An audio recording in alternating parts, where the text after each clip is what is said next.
Assalamualaikum warahmatullahi wabarakatuh. Perkenalkan, kami dari kelompok 9 yang terdiri dari saya Muhammad Nazarudin, dan sebelah kiri saya, sebelah kanan saya. Kami di sini akan menjelaskan tentang materi konflik. Yang pertama ada pengertian konflik. Pengertian konflik merupakan fenomena sosial yang muncul akibat adanya perbedaan kepentingan, nilai, dan persepsi di antara individu atau kelompok dalam suatu sistem sosial atau organisasi. Terus selanjutnya ada jenis konflik. Yang pertama ada konflik intrapersonal, merupakan konflik yang terjadi dalam diri individu, biasanya disebabkan oleh pertentangan antara nilai pribadi, tujuan, dan peran kerja. Yang kedua ada konflik interpersonal, terjadi antara dua atau lebih individu dalam organisasi akibat perbedaan kepribadian, gaya komunikasi, atau kepentingan. Yang ketiga ada konflik antar individu kelompok, muncul ketika seorang individu tidak sejalan dengan nilai, norma, atau ekspektasi kelompoknya. Yang keempat ada konflik antar kelompok, terjadi antara dua atau lebih kelompok dalam organisasi, seperti antara bagian produksi dan pemasaran. Perbedaan sasaran kerja dan prioritas sumber daya seringkali menjadi sumber konflik ini. Yang terakhir ada konflik antar organisasi. Konflik ini melibatkan dua atau lebih organisasi, biasanya dipicu oleh persaingan pasar. Selanjutnya yaitu ada faktor-faktor dan sumber konflik dalam suatu organisasi. Yang pertama itu ada faktor internal di dalam suatu organisasi, yaitu ada satu pertama perbedaan tujuan dan kepentingannya. Yang kedua yaitu ada kekuasaan dan kewenangan tidak seimbang. Yang ketiga yaitu ada komunikasi yang tidak efektif. Yang keempat yaitu ketidakjelasan peran atau struktur organisasi. Dan yang terakhir yaitu ada perbedaan nilai kepribadian dan latar belakangnya.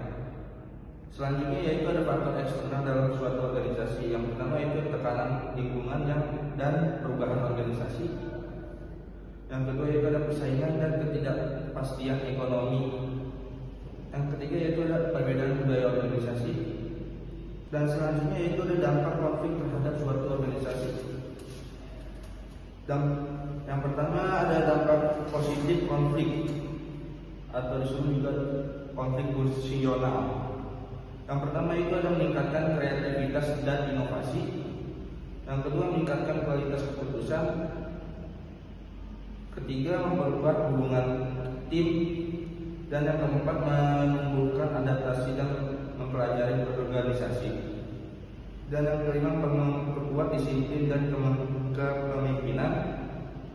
Dan yaitu ada dampak negatif konflik, yaitu disebut disfungsional, yaitu ada satu yang pertama menurunkan kinerja dan produktivitas, yang kedua itu menimbulkan stres kerja dan ketidakpuasan, yang ketiga itu ada menghambat komunikasi dalam suatu kerjasama, yang keempat menurunkan moral dan loyalitas karyawan, yang kelima yaitu merusak iklim dan budaya organisasi. Selanjutnya ada strategi manajemen konflik dalam organisasi. Yang pertama itu ada negosiasi, yaitu diskusi langsung antar pihak untuk mencapai kesepakatan.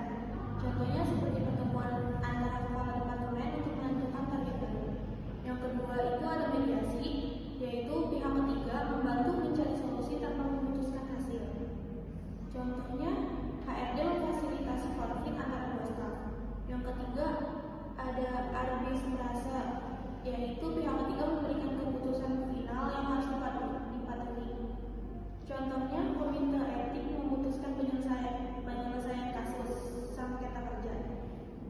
Selanjutnya ada konsensus, yaitu semua pihak terlibat dalam musyawarah bersama. Contohnya forum rapat tim untuk menetapkan kebijakan baru. Yang terakhir ada fasilitasi, yaitu pemimpin menyediakan ruang komunikasi terbuka. Contohnya seperti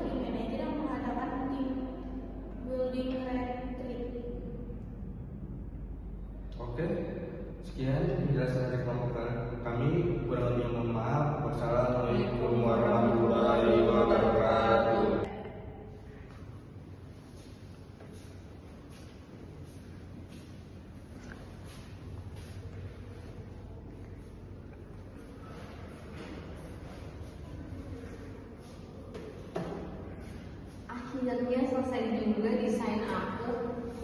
Capek deh. Kayaknya cowok-cowok dipakai ini pasti bakal dapat bonus. Aduh, bentar deh, belum tahu.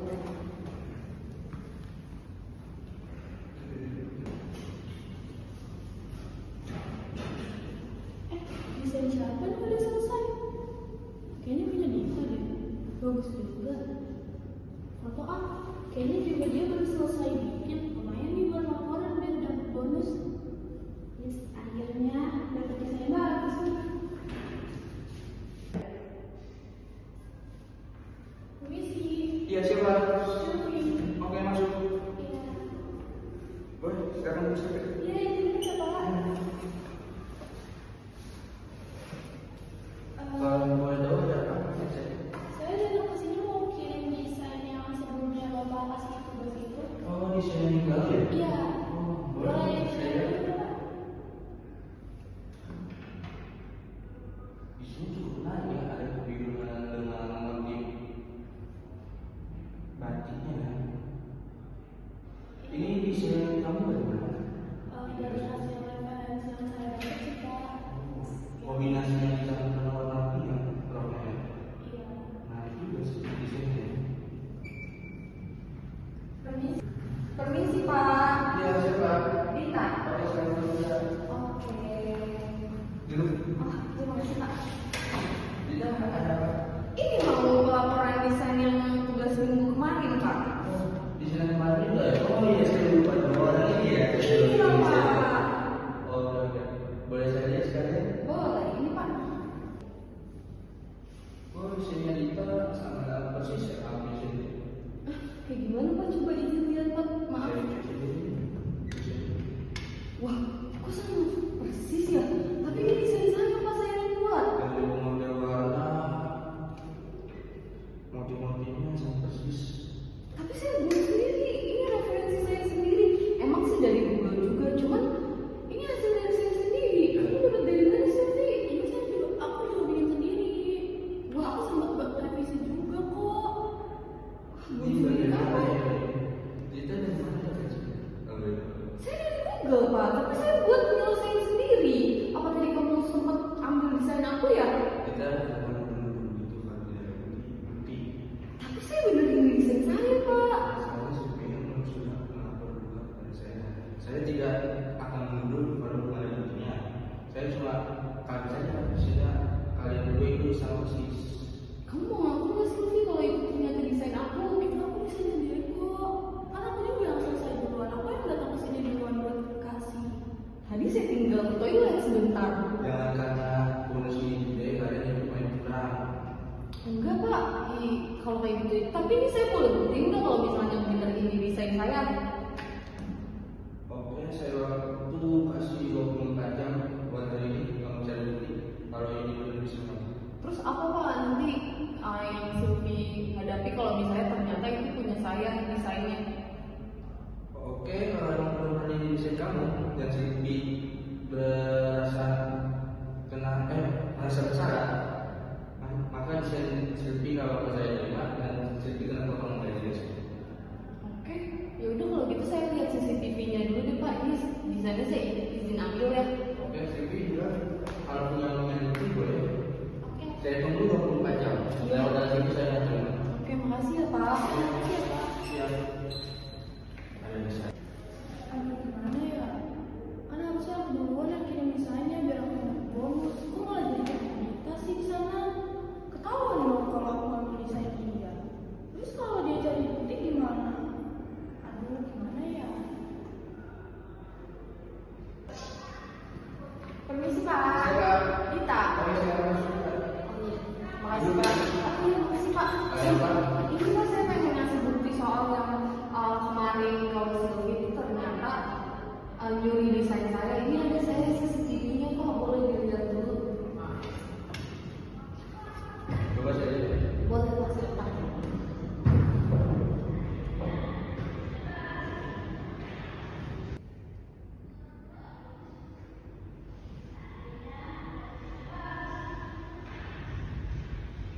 Ini kamu ngambil dari rekaman mana? Kamu ini Pak,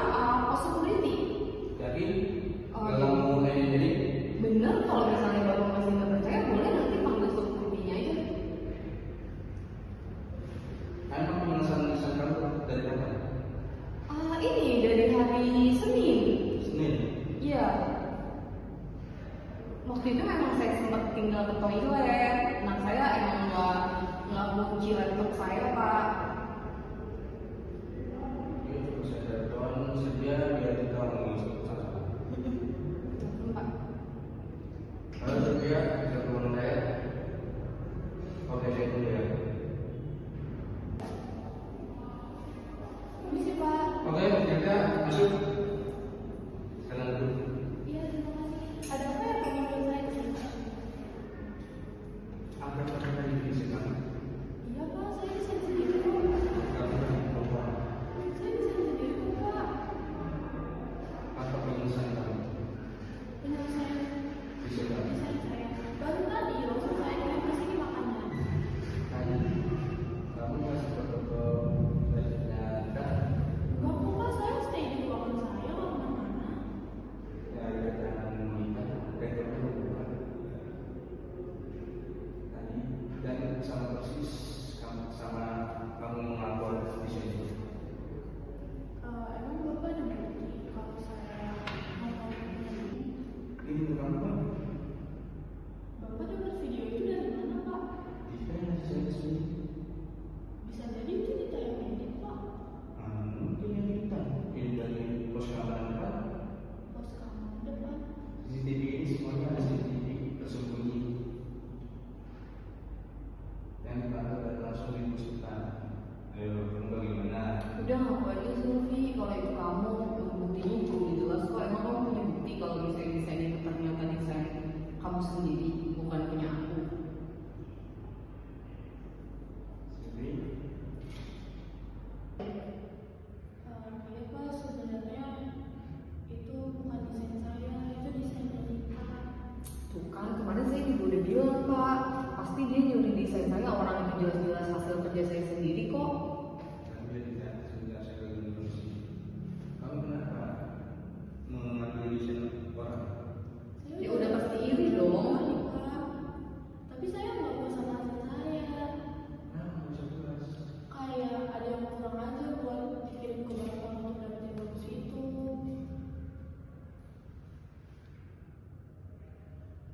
Kenapa harus mengambil desain orang? Iri sih Pak, lebih tepatnya itu. Awalnya saya nggak ada yang ngambil Pak, cuma waktu pas saya mau dimakan, saya kebetulan lewat media cinta. Terus desainnya bagus, jadi saya terpaksa ambil. Sebaiknya kamu begitu. Mungkin dengan bukti yang benar bahwa kamu itu salah mengambil desain orang, hasil kerja orang yang sudah upaya kerja keras. Saya udah capek Pak, saya lembur terus minggu itu, tapi tiba-tiba hasil desain saya malah diakuin sama orang. Awalnya saya udah bilang itu desain saya, tapi sama aja diakuin, nggak ngaku juga. Sebenarnya tidak ya. Ya, baik Pak. Melakukan itu. Maaf Pak, saya nggak sengaja karena saya terlalu terbius sama manusia yang Bapak bicarakan di awal. Setiap karyawan saya akan bagus. Jika kita kerja akan baik, bukan begini caranya. Kamu bagus. Curang. Ya, maaf ya Pak, soalnya saya juga butuh uang, jadi saya kerja sama manusia itu, makanya terpaksa saya ngelakuin hal ini. Gaji pokok yang saya berikan yang bukan. Ibu saya di sini lumayan. Emang pengeluaran saya lagi banyak Pak, jadi karena bonus yang Bapak kasih juga lumayan besar, jadi saya tergiur. Ya baik. Sebaiknya kalau kamu tidak memutuskan lebih giat kerja, lebih kreativitas, Jangan malah nyuri desain orang. membuat desain ini agar saya tertarik untuk mempromosikannya. Ya Pak, Kalau kasus ini disebar, perusahaan jadi malu.